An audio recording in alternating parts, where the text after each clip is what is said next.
I do record these sessions, so they are up on YouTube, yes. However, I think I'm going to take them down because the thing is, I record them so that you guys can actually have the opportunity to go back and look at them. But I am finding that not everyone is doing so. And if you still need help, the best place would be, of course, here on this platform on TikTok. But also, speaking of TikTok, you guys are probably wondering, why are so many people trying to transfer over to another platform? Well, in case you guys haven't heard, Congress is trying to ban this particular app. And here's the thing, though.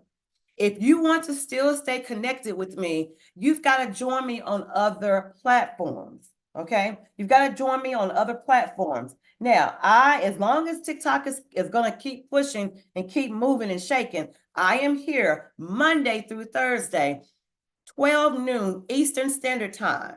Okay. So for those of you all that don't know, I do go live Monday through Thursday, 12 noon Eastern Standard Time, where I give away free tutoring for a lot of students who are on the struggle bus. If you need help preparing for any of your chemistry topics, such as the MCAT, the dental assistance exam, AP chemistry, the CLEP exam, check us out on YouTube also, and you can stay in touch with me there. I go live Monday through Thursday, Eastern Standard Time, okay? So for those of you all that need further help, you need to come on over here to that other platform, because a lot of times you guys may not be able to get connected with people that you support and follow. Try to see if you can find them on other avenues, other forums. And I do appreciate you guys for sharing this out, for sharing my live out with your other supporters. Thank you all so much for the follows. I appreciate that as well. For those of you all that are new to me, I am a chemistry professor. I have been teaching chemistry for over 25 years. So if you don't know who I am, you can go click on my little picture there and you can go see who I am. So go click on that little button right there. Okay, so you can go see who I am. Okay. Now, are you guys ready to get into this chemistry lesson? Now, again, as I was saying before, I do put these videos on YouTube, okay? However, I got to know that you all are rocking with me over there too by going and liking the video, and also going to subscribe to the channel. So that way I'm able to give you all more information than what I may be able to give you on this platform here on TikTok. So if you all can, make sure that you guys go over there to connect with me there and here. Now, here's the thing though, with the lessons that we're going through on solubility, for net ionic equations, I always come up with different rules to help students remember these things.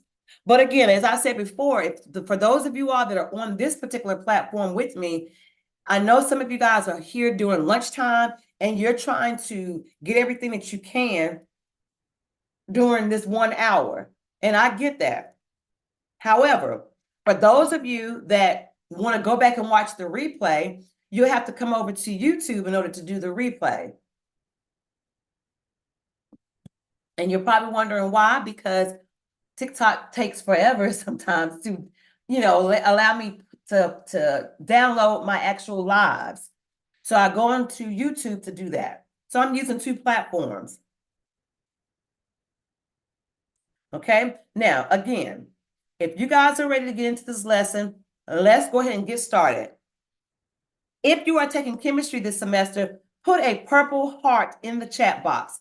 If you are taking chemistry this semester, put a purple heart in the chat box. If you are not taking chemistry and you just want to hang out with us, by all means do. We'd love to have you. So what I do every day is I do chemistry lessons on different topics. Okay, so good. So Jonah Guwak, what chemistry are you taking? What chemistry lesson are you working with right now? Yes, this is like high school chemistry. Yeah, I teach it all. So backlight Chuck Bridle or Chuck Bride. I do teach high school chemistry also. Okay, so I see several of you guys putting in the purple hearts. Very good, very good. What unit or lesson are you guys currently on right now? Okay. Hello, Starlet Hollywood. How are you today? Hey, Beyonce. All right. So here's what we're going to do. I'm going to go through Yes, I'm going to go through these solubility rules again, because some of you all that were not here last week, you probably need to know this information for today, okay? And this deals with the solubility rules on net ionic equations. Now, here's the thing though. There are some things that you do have to know when it comes to understanding how all these rules work, okay? So the deal is, when it comes to net ionic equations, I'm going to be using different colors here so that you guys can actually see this, okay? So right here, we've got the following information. Solubility rule states that if you can remember this mnemonic here for soluble compounds, that'll help you when it comes to balancing out these chemical reactions. NAG-SAG, that means nitrates, acetates, group 1 elements, sulfates, ammonium, and group 17 elements, okay?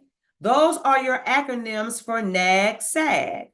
For nitrates, acetates, group 1 elements, ammonium, and group 17 elements. So those elements will always be soluble. So if you have nitrate in your formula, acetates in your formula, group 1 elements in your formula, sulfates in your formula, except for those that have calcium, barium, strontium, and lead. So if your formula says calcium sulfate, barium sulfate, strontium sulfate, or lead sulfate, then those will not be soluble. Ammonium is also soluble, and your group 17 elements are also soluble, except when they are paired with, here we go again, silver, lead, or mercury. So if you have something like, let's say, silver chloride or lead bromide, or let's say mercury chloride, those would not be soluble. And again, I just mentioned what those exceptions to the rules are, okay? The insoluble sulfates, the halides of silver, lead, and mercury, and also your carbonates. So your carbonates aren't soluble, your phosphates aren't soluble, nor your oxides, nor your hydroxides, okay? So those are insoluble, except those that combine with group 1 elements and ammonium. So in other words, if you have ammonium carbonate, ammonium oxide, ammonium phosphate, or lithium carbonate, those types of elements, then those would be considered soluble, okay? So if we go through some examples here to show you all how to work this out, okay, then you'll see exactly what I mean in terms of those solubility rules, okay? So now, one thing I forgot to do was a screen share. OMG. Okay, so what we have right here, okay, for your solubility rules, as I mentioned to you before, okay, nitrates, acetates, group 1 elements, sulfates, ammonium, group 17. So let's actually get into doing some examples of those so you all can see how this all works, okay? We're going to do some examples of those. Now, when we come to these examples, guys, what I want you all to remember is, of course, the solubility rule, okay? But more importantly, sometimes your professors will give you problems like what you see here, okay? And notice how the physical states are already written. That's a good thing, because if the physical states aren't written, you're going to have a long way to go when it comes to trying to determine that. So you may have a professor that'll say, or your chemistry teacher will say, sodium sulfate reacts with barium nitrate to produce barium sulfate plus sodium nitrate. And they'll give you words, but not the physical states. And you've got to go through that yourself. Okay. As an example like this was an assignment that I was working with a student on, and they had something like this. Matter of fact, I'm going to copy this and I'm going to screen share this into a different document so you all can see what I'm talking about. Okay. This student had one like this where her professor gave her a problem like this, and she was told to write out the net ionic equations for these. Okay. And as you guys can see, some of them she had to determine what's going to be on the other side. So she had to fill in these two sides here. She had to know, oh, let me zoom out a little bit so y'all can see that. She had to know what's going to be on this side. So you got two reactants, but you need to know, well, what are the products now as a result of those two reactants? And her teacher also left off the physical states. So this is what happens in most college classes where your professors are challenging you, and they're not going to give you everything to solve the problems. And they're under the perception that either you know it or you don't. And so you'll have another situation where you'll be given this part, like in number 4, where you see that it's already balanced, and we told you what was on the product side. Or you'll have a professor that'll give you words, and you'll have to interpret those words into chemical formulas. So I'm just showing you guys all the different ways that your professors will give you problems, and you're responsible for knowing how to do those, okay? Just FYI, just FYI. So now I'm going to go back to where we were, okay, with our formulas here that we have to do in terms of writing out the net ionic equations. So now when it comes to net ionic equations, here's what you're going to have to do. Anything that is aqueous, excuse me, you break up, okay? So aqueous means it can dissolve in water. And if it dissolves in water, okay, that means you can also break them apart, okay? You break apart those into their individual ionic compounds, okay, or their ions. Let me be more specific. You can break them apart into their ions. So because this equation is already balanced, I'm going to go ahead and zoom out a little bit so you all can see me write the whole equation out, okay? So this is balanced.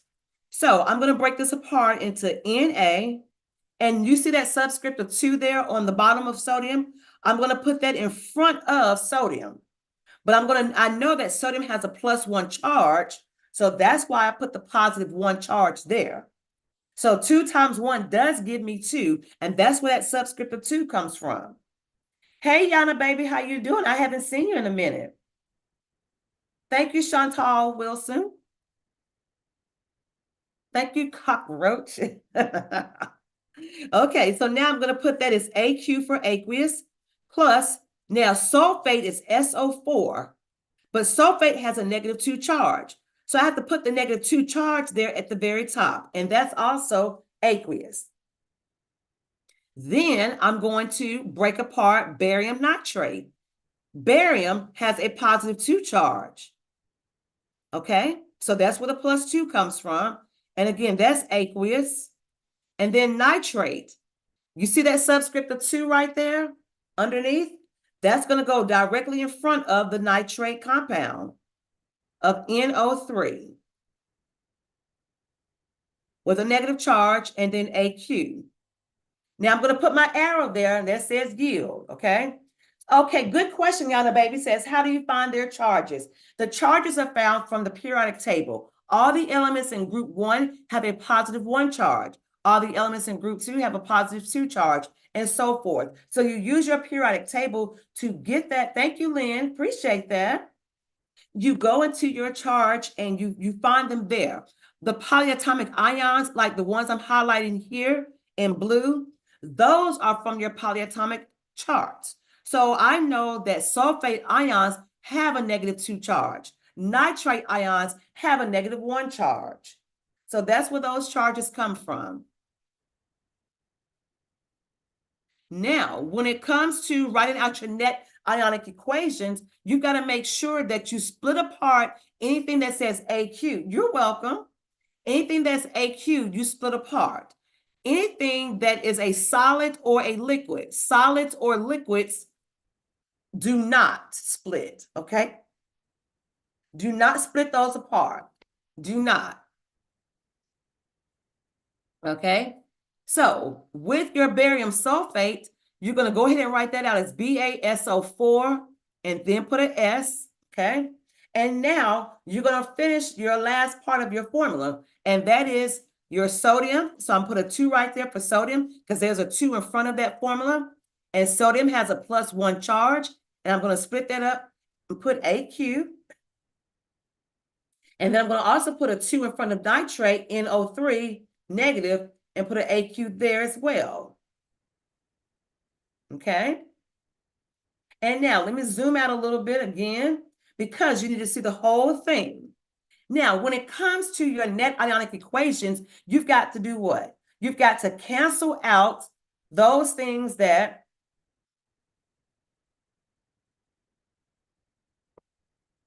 are the same on both sides. So sodiums are the same on both sides. That's why I'm canceling those out. Sulfates. Well, I don't see a sulfate on the product side. So I'm going to leave this one alone. I don't see a barium on the product side either that's solo. So I'm going to leave that one alone. But I do see 2 nitrate ions on both sides. We call those spectator ions. Spectator ions are those ions that appear in the reactant and in the product side. So therefore you cancel them out. Okay, you cancel them out. So now you're going to write down what's left over, and what's left over, of course, is the SO4 with the -2 charge and your barium ion. So I'm going to write SO4 with a 2 negative aqueous plus barium with the +2 charge. Keep pushing. I have a test in an hour. Keep pushing. Good luck to you. I'm going to put an aqueous also there as well. So Shiki or Shiki, I have questions on thermodynamics on my YouTube channel as well as here on TikTok too. If I have the chance, I'll pull up one. Okay, what specific questions do you have about thermodynamics? And then I'm going to write down what I wrote in blue, which is barium sulfate solid. And that is it right there. Yes, I can do that. Can you talk about something to know when something is polar, nonpolar, covalent, ionic? Yes, I'll do that too. Yes. Hey, Aaron, how are you? Did you get my email I sent you? Hey, Sierra. Hey, Jezzy.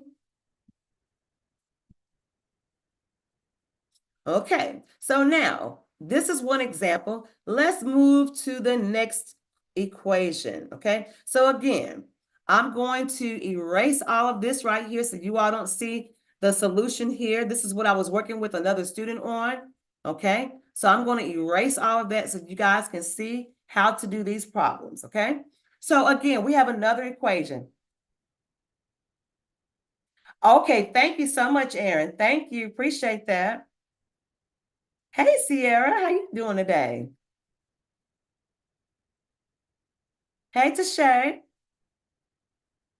All right. So we have this next reaction, okay? And you've got, it's already balanced. Again, as I've said before, when it comes to net ionic equations, you want to make sure that they're already balanced. If they're not balanced, you've got to do it. And again, most of your chemistry professors are not going to have them balanced. They're just going to go straight to the problem, and they're going to give you words. These problems also typically occur in many of your chemistry labs where you have to do this same work right here. Okay, so again, remember, if it's aqueous, you separate them. Okay, you separate them into their ions. If there are solids or liquids, do not separate. Okay, you do not separate them. All right, so let's go ahead and do this next one right here. Okay, where you've got 2 potassiums. Now, again, I'm going to show you guys how to break them apart. If there is a coefficient in front of the formula, you're going to write that coefficient. So you see how I'm writing the 2 right here for the K? So I'm going to write 2K plus 1 charge. Potassium is in group 1. That's where that plus 1 comes from. AQ plus, I'm going to write the 2 right there for iodine, okay? I with a negative charge. Iodine has a negative 1 charge. And then AQ plus.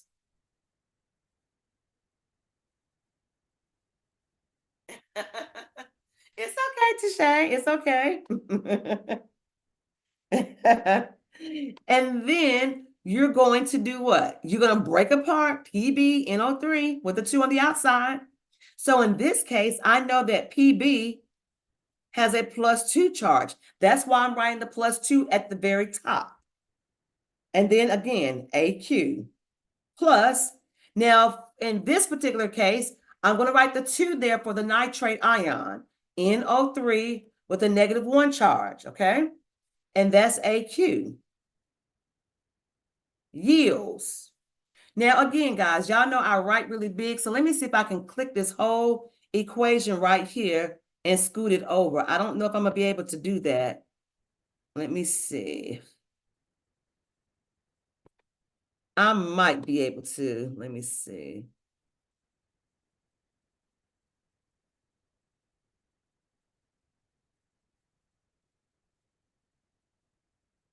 No, I did it last time. Okay, but it's being funny today. But I don't have enough space here, okay? Oh, Sierra, I'm sorry. Well, give me some other questions you may be having trouble with for your TEAS test. Now, I'm going to split up this K NO3, okay? So I'm going to put 2 potassiums right here for this next compound, and I'm going to put AQ right there, plus 2 NO3 with a negative charge, and then AQ plus. Now, remember, I'm going to keep PbI2. Why? Because PbI2 is a solid, okay? So now all we got to do, guys, is do what? Cancel things out that are the same on both sides. I've got 2 potassiums on the left, 2 potassiums on the right, canceled. 2 NO3s on the left, 2 NO3s on the right, canceled.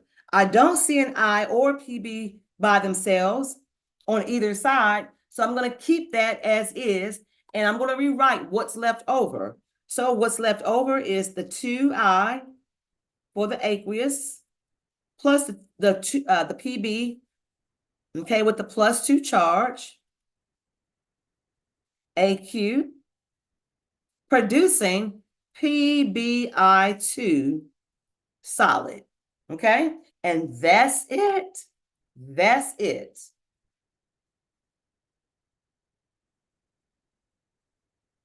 So again, with net ionic equations, all you have to do, again, number 1, make sure the equation is balanced.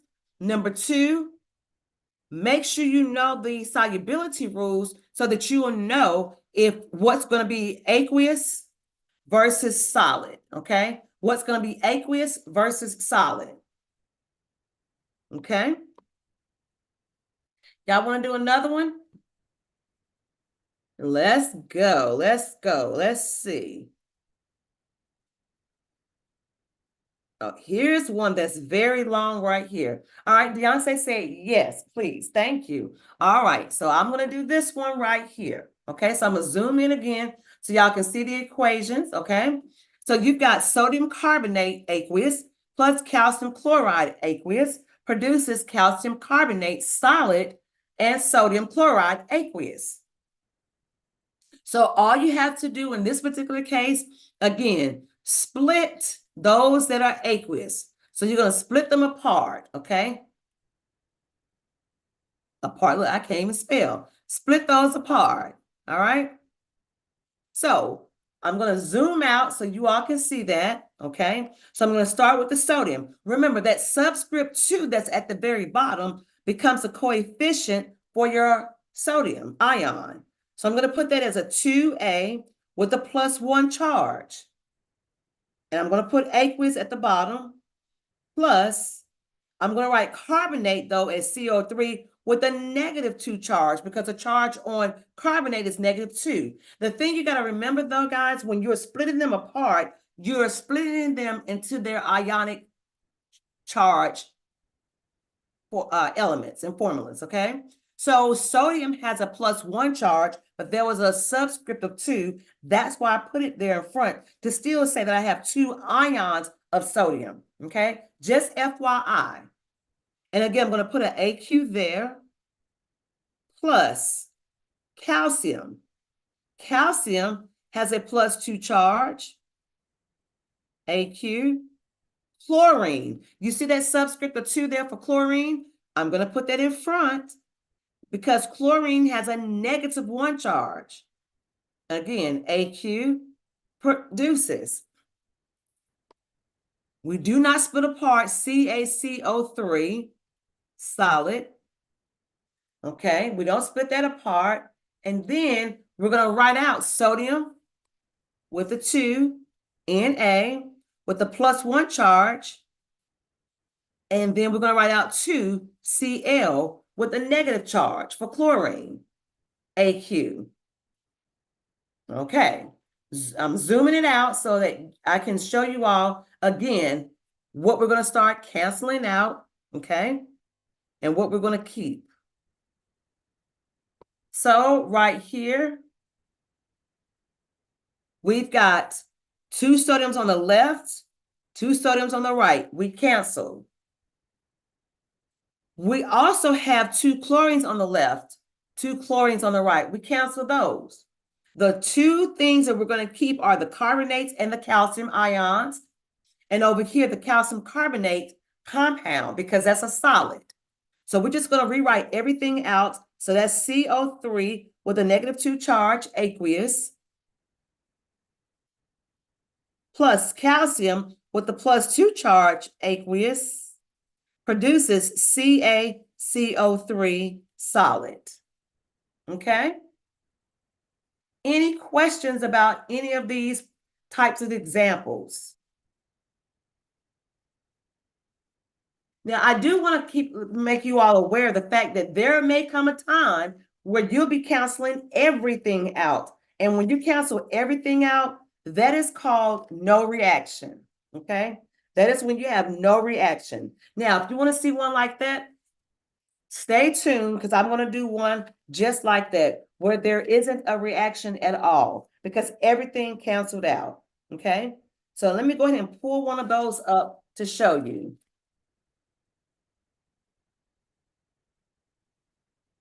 Matter of fact, I've got one here. I'm going to write it down so I can show you.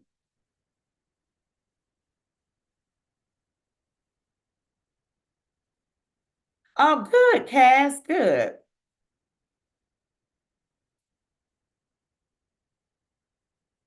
Okay. And you know what? I'm going to do this one real quick, and then I'm going to do the one that has no reaction. So if you have a problem similar to this right here, you've got, this is a neutralization reaction, by the way, okay? And yes, carbon dioxide is a polyatomic ion. Yes, that is correct. That is correct. Okay, so this reaction is already balanced, okay? It's already balanced. So we don't have to balance this equation, but we will split apart the hydrochloric acid, okay? So I'm going to write out hydrogen +1, AQ, chlorine with a negative charge, sodium with a +1 charge, AQ, hydroxide with a negative charge, AQ. So notice everything is split up. The HCl was split up like these two right here. And the sodium hydroxide was also split up like these two right there. Okay. Now the next thing we're going to do is we're going to split up sodium chloride. Okay. So we're going to draw an arrow and split up the sodium from the chlorine. So that's NaAQ plus Cl, AQ. But what you don't split up, remember what I said before? You don't split up solids nor liquids. So the water compound is going to stay together, H2O liquid, okay? So now let me zoom out a little bit so you all can see the whole thing. And now let's go ahead and figure out what we're going to cancel out. I see a chlorine on the same side, on the left and right side. I see a sodium ion on the left and the right side. So I'm just going to write down what's left over. Okay, so that's hydrogen with the plus charge, plus hydroxide with a negative charge. And this forms H2O liquid. And that's it. Yes, net ionic equations. That's what this is called. Net ionic equations. Now, I did say I was going to show you guys one where there isn't a reaction, okay? So let me show you how to do one of that nature. Okay, so let me write it out so you all can see it. It's when you have sulfuric acid, and let me see if it's written out in words, because I remember doing this one for, oh yeah, it sure is. So right here, I'm going to cut this out. I'm going to crop it so you all can see what I'm talking about, okay? So it's number 7. Yep, it's number 7.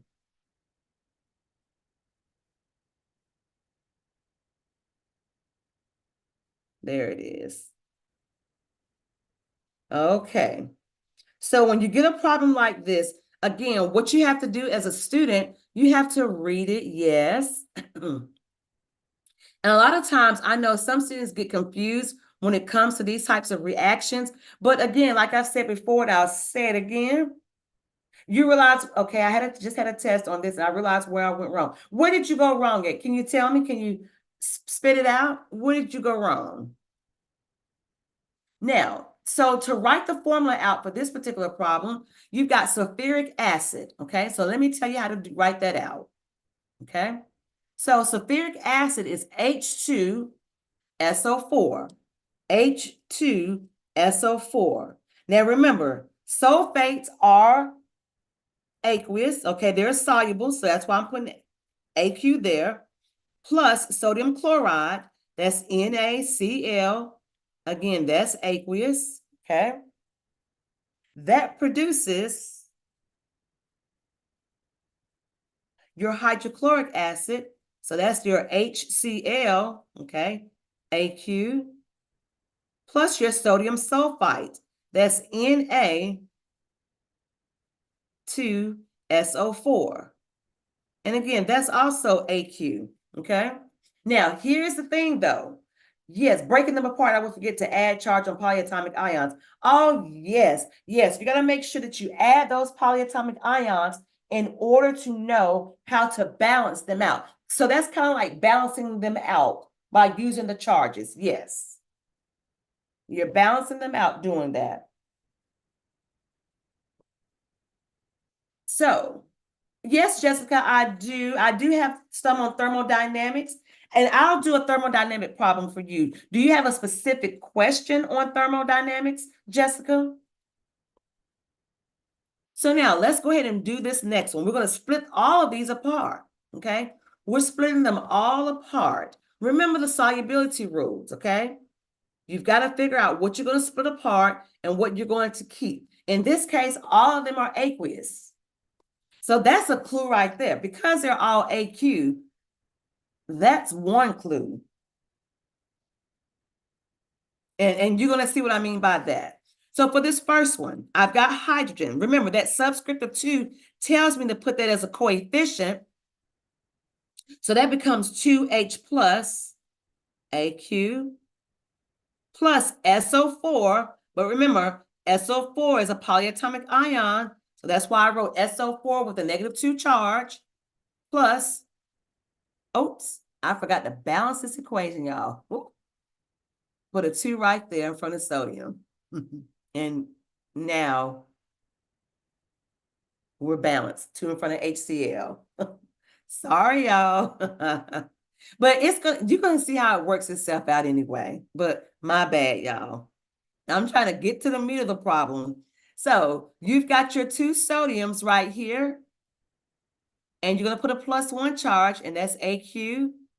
You've got two chlorines right here with a negative charge, AQ, produces two hydrogens, AQ, plus two chlorines, AQ, plus you got to break this apart. The sodium sulfate, that's a 2 in front of sodium because of that subscript, and then the Na sodium with the +1 charge, AQ, plus your sulfate ions.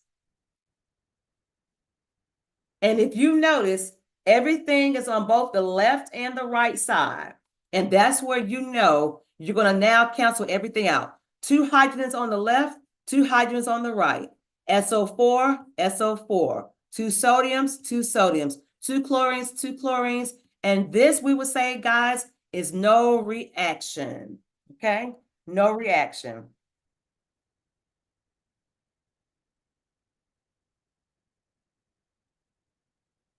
All right. So, Jessica, you said you had a question on thermodynamics, and you said no particular one in general, just something on thermo. So, I do have one on thermo that I did a few weeks ago. On it, are you looking for something like on Hess's law? And if so, let me know. Or one on enthalpy. Okay, Hess's law. All right. So, let's see here. Let me see if I can go and pull up some stuff for you. Let's see here. So I've got to pull up.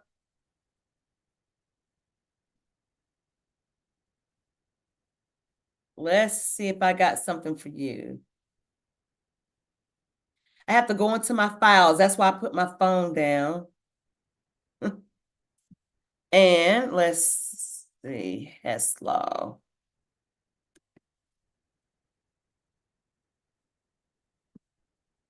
Okay, you're welcome. No problem at all. Hess law. Let's see.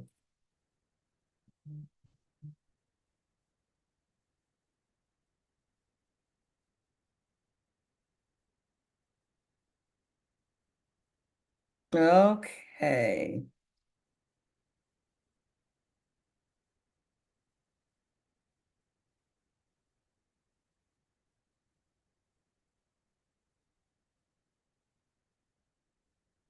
Okay, I'm pulling something up. Let's see.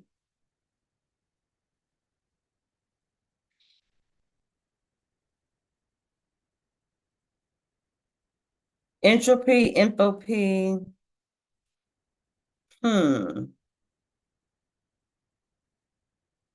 What about this also, Jessica, does this look familiar to you as well?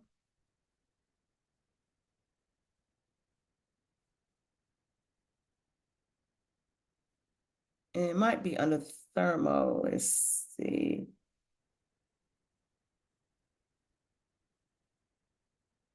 So I'm trying to pull it up for you.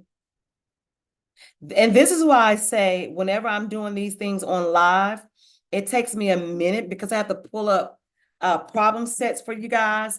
And I don't oftentimes like have it like right there on the spot because I have to pull them up, just so I can have the problems for you.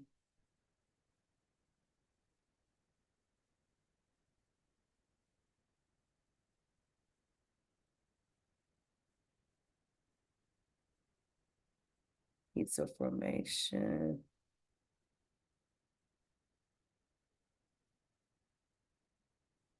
Okay, Jessica, see if this is something similar to what you're talking about right here. Because even with so like if you're doing an enthalpy question that deals with that, okay, Hess law, it's all relatively the same. The biggest thing that you have to do, of course, is to make sure, oh yeah, delta G, yep. Okay, delta G. So that was on similar to what I had just shared over here. So let me see. Then this right here. Okay, so let's do this one then. Since you were talking about that kind of looks familiar. He has us looking for delta G. Okay, so this is one I did a few weeks ago. Based on the following values, compute delta G values for the reaction and predict whether the reaction will occur spontaneously.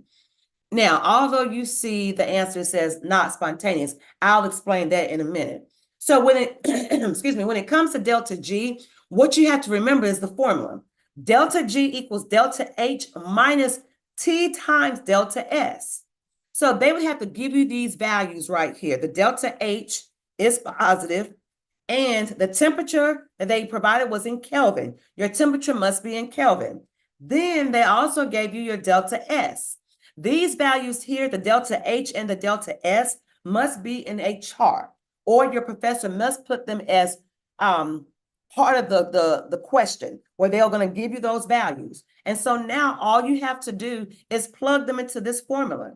And the temperature, as I said before, is in Kelvin. And why it's in Kelvin is because when you use your delta S, and you notice here that your unit has a mole dot Kelvin, you want to be able to cancel those kelvins out. So your delta H is a positive 125 kilojoules per mole minus the temperature was 293 Kelvin times your delta S, 0.0350 kilojoules per mole Kelvin. So now you're going to scratch out your kelvins, and you're left with kilojoules per mole as your units, and you just subtract those two numbers. Because you have a positive answer here, that's why it's considered to be not spontaneous, okay, for delta G. And that's how you do it. You would have to be given delta H and delta S. Now, suppose your professor said, all right, well, your temperature is in degrees Celsius. Well, all you would have to do is add 273 to your temperature reading if it's given to you in degrees Celsius. But if it's given to you in Kelvin, then you just plug it into this formula and keep it moving. No, not yet, Shohag. I'll do that later this week on electrochemistry. Yes, that's coming up. Yeah, that one I will more than likely start on that on Wednesday. Yeah, Wednesday and Thursday. You're welcome, Jessica. And then here's another problem right here for you also, okay, Jessica? So you can see again, they're going to have to give you the delta H. They're going to have to give you the delta S and the temperature. So here's something else. And remember, I had just said, what if your temperature is in degrees Celsius? You add 273 to that, and you end up with a new value in Kelvin. Notice that your delta H is negative, your delta S is positive, but we're going to calculate our delta G, and depending on what the delta G is, which in this case we know is negative, this is what you get here in terms of being spontaneous, having a spontaneous reaction. That is because your delta G was negative. But again, when you plug these numbers in, your delta H was negative 85.2 kilojoules per mole minus 400 Kelvin, when we found it out from the temperature, times your delta S, which was 0.125 kilojoules per mole Kelvin. We're going to cancel out our kelvins here. I did not do that on this one. We're going to cancel out our kelvins. And now you're left with kilojoules per mole. And when you multiply 400 times 0.125, you end up with 50, okay? So 85.2 kilojoules per mole minus 50 kilojoules per mole gives us negative 135.2 kilojoules per mole.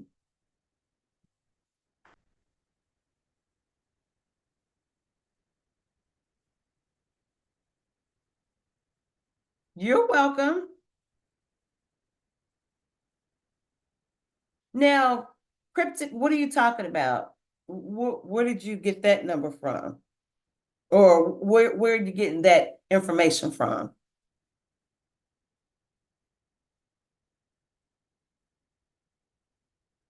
And so again, all you have to do, if you're given A word problem, okay? It's the same thing. Susie, this could be high school chemistry or college chemistry. It could be either or, either or. So for a problem like this, where you've got, it looks like a word problem, yes, but you just pull out what you need. The delta S, the temperature, and the delta G is what you're solving for. And they gave you your delta H. So you just plug those numbers in, okay? And you still come out with your answer. So whether it's written in a word problem like this, or they just give you straight delta H is this, delta S is that, T is this, you still solve the problems in the same manner. You still solve the problems in the same manner. Okay?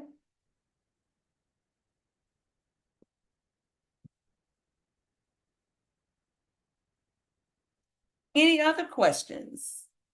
Any other questions? We have about 3 minutes left. So does anybody have any other questions?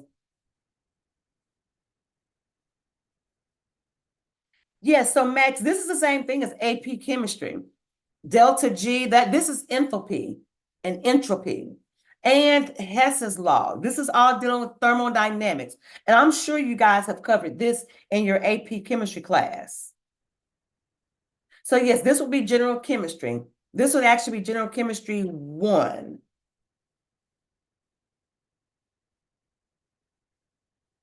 How are you doing in your AP Chem class? As long as you make a 3 or better, you've passed that class on your AP exam.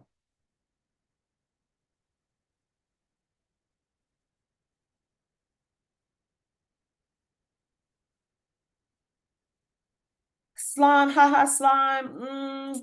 It depends. Like for my intro to chem class, I don't typically teach this particular part, but it is most definitely in your general chem 1 section of class. It depends on what your professor does. Most intro classes, because I teach nursing students, we don't actually go through this particular part, but you do it in your general chemistry classes. Mysteria says, I'm doing this in Chem 112. Yes, so that's like an intro chemistry class also. Thank you, Heidi.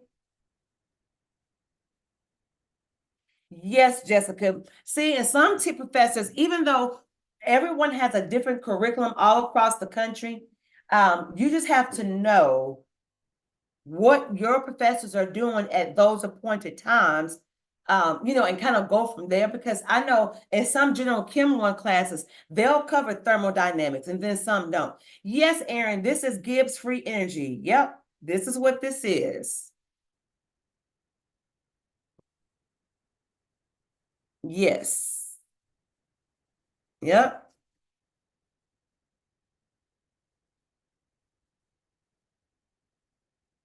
You're welcome, haha slime.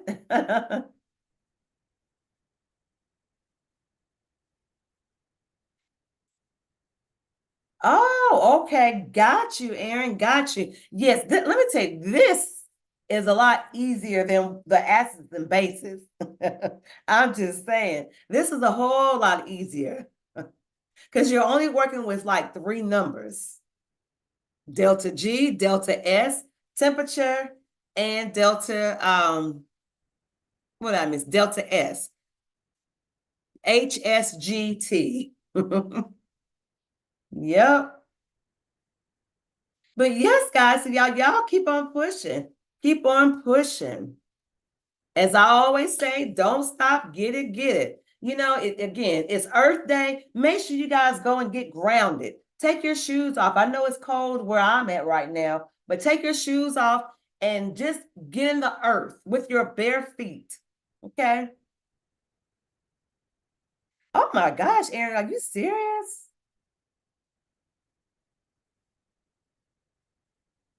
Yeah, the professors, let me tell you, because it's getting close to the end of the semester, a lot of teachers are just flying through material, because some of these exams are already pre-written. So they're flying through the information and they don't give two blanks about making sure that you retain the information. They just want to say that they covered it. Haha Slime, the biggest difference between intro and general chem is the level of information that your teachers choose to go through. So for instance, with the general chemistry class, there's more detailed information in your chemistry class that your teachers are wanting you to actually cover. So for instance, matter of fact, let me address your question. Okay. So when it comes to like your intro class, what you got in YouTube, I'm logging off, guys.